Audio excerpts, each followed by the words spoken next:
item is so old that the country changed around us. The treads started getting wider and not as high, so we came up with plastic.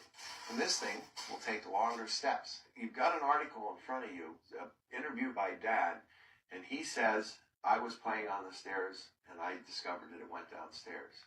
So that's my infinitesimal claim to fame.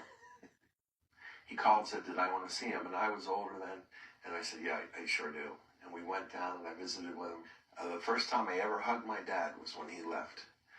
And I'll never forget that I did it. And so my kids get hugs every day. So, silly thing. He died in 1974 in Bolivia. One day, I was in the office, and a telephone call. This person said, this is Walt Disney Studios. I thought, oh, yeah, well, I'm Minnie Mouse. They said, we're calling to see if John Lasseter could come in and visit you. So he came in, and he had seen our old dog, and he liked it. And he asked if he could use it in the film Toy Story.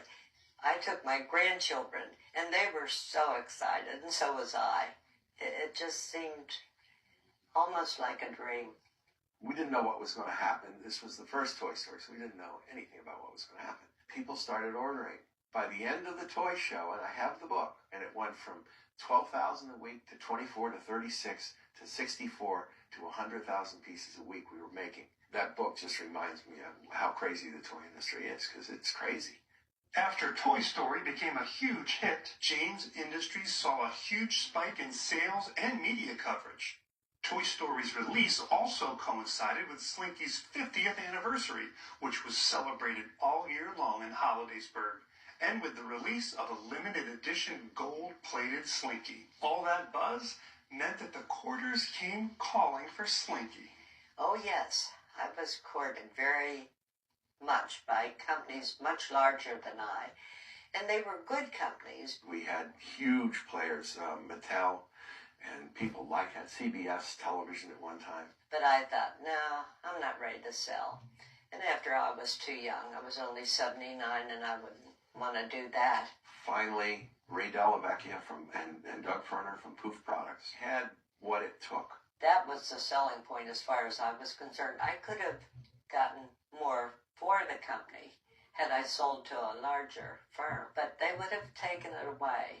I hope they never do it overseas. Hollidaysburg's good enough.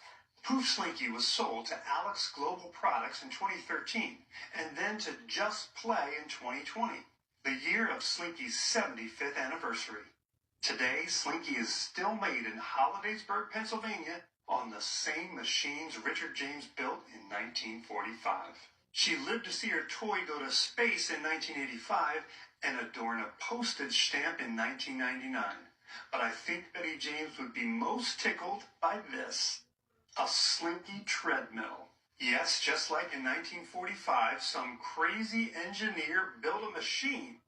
The NESM, or Never Ending Slinky Machine, was successfully funded on Kickstarter in the UK in 2014. At the end of our time with Betty, we kept thinking of more questions, and she kept thinking of more stories. Well, see, we go to see, by then we think of something. After we wrapped, Betty surprised us with a 1988 bottle of Dom Perignon champagne. We agreed to open it together at the film's premiere. It wasn't meant to be. We dedicated the film to her. And after the showings of Toyland at the Sarasota Film Festival, we went on the roof of the parking garage overlooking the theater and raised our glasses to Betty James. Thanks for watching. Special thanks to Ken Sons, and a heartfelt thank you to Tom James and Betty James.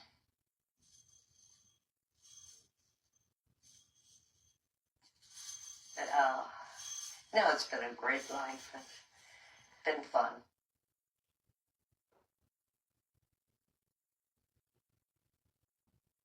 Hmm?